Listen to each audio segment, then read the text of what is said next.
Jutro započinjem gledanje ove zapuštene bube u vrtu, pa onda malo pogleda na cijelu Oksaku, a najbolje mjesto za snimit tvoj sober za vlog je na krovu hotela. Nakon toga spuštam se u hostel na doručak, čekamo prijevoz, već smo spremni i vozimo se prema tam.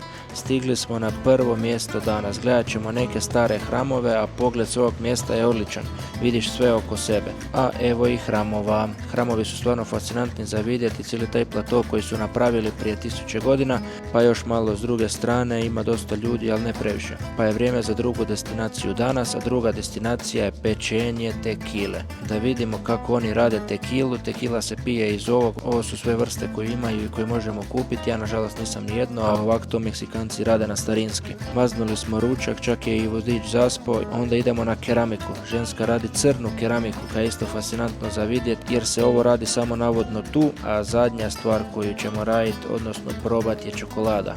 Tu rade i čokoladu, pa da vidimo kakva je domaća.